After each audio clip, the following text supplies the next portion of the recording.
who I thought you were. Neither are you. Catch and release. Death and life are one. There falls no shadow where there shines no sun. Who's that? I don't know, but it was an excellent quote on the red zinger box.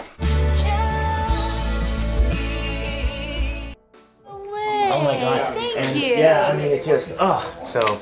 Oh, that I've makes been, my day. Mr. Thomas, you guys feeding. You're kidding. So as a huge fan, I feel like I know you. Do you think that I have something implanted so that if I go like this, I can talk to someone, to Sloan? I think so. Okay, I really do. that's not really My for sister's real. worried. That was the show. Oh, That's that not wasn't real. it? So, Yeah. but you never know. What if it was based on a true story? You know, Right. could be, could be. Now let me ask you this: as I'm watching this movie, as it starts, there's sad Jennifer, and I'm like so involved in this movie. In the first 5 seconds, I'm like, no, Jennifer, sad as can't be. So I don't know. I think your fan base just loves you so much that we can't. You know. I think you're my favorite person I've ever met. Diane, did she say that to everybody? Yeah, see, okay. No, I know. tell him. No, I haven't said it once. Okay, now, but since you brought up Alias, I have to mention, you did so many stunts, and you have to trust your stunt coordinators. You have to trust people to do this. But there's a scene in this movie when you're being carried by Kevin Smith's dam, and they have to... Now, how much trust can you actually have in a couple of guys like that? Well, Sam Yeager, I trusted. I knew he wasn't gonna drop me. I felt bad for him because I could tell his back was getting really tired. I mean, I'm not a little girl. I'm a woman. You know, I'm not something you want to pick up. You didn't have to clarify that to me, by the way. I just wanted to let you know. Okay. But Kevin, when he had a hold of me, there was a chance that he would drop me. But I was actually pregnant at the time, so they had a double do the thud onto the floor. Okay, well that's good. It makes me feel good. But even then, that even adds a little bit more, obviously. She had all kinds of padding. I wouldn't have been a big deal. I would have done it if I weren't pregnant. Let's talk about working with the guys, because It's basically a blast. Is there anything better in the world than having 3 handsome, funny, intelligent guys to hang out with all day, and then Kevin? Yeah, yeah, exactly. He seems to me like, I love Kevin He's Smith. the best of I know, all, he yeah. just seems to me like he would be the perfect best friend. Yeah, definitely. Yeah. Now, you knew him a little bit too before the movie started too, I've so known that him kind for of a while. helped. He and my husband are super close. Yeah. Now, what about, like, there's a scene when you're lying next on this giant log, and I saw that, I went,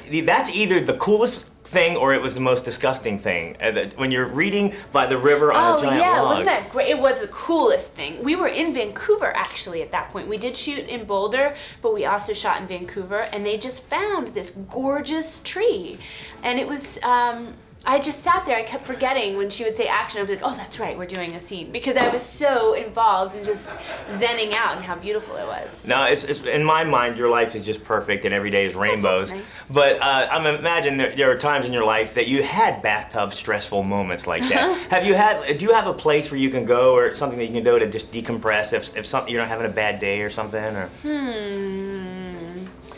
Bed is always good. Really? It's always good just to go to bed. But I usually would reach out more to my girlfriends or my sisters, and if not see them, then at least talk to them on the phone. Probably more so than hide in a bathtub. Now, you really get into your characters. I mean, you create a backstory for them. I mean, you get involved in the towns you get into. Yeah, it's kind of fun that way. It gives you more to just think about every day. Now, are you still as high energy as you have been over the years, or are you starting like, okay, now that I'm a mom, I'm gonna stop being the, 365 days a year on, constantly moving? Well, with a 1-year-old, you are constantly moving, but it's a different kind of thing. And I feel personally more energetic because I'm not so exhausted, and there's more of a natural balance and rhythm to my life. So I feel great. But yeah, I have taken it a little easier on myself. This last year, I took 7 months off out of 12, and the year, in the years before that, the last 5 years before that, I probably didn't have a month off altogether, even including Christmases. That was probably about a month in 5 years. So this is a good time for me. I'm a hopeless romantic. I love this movie, and you're the most awesome person I've ever...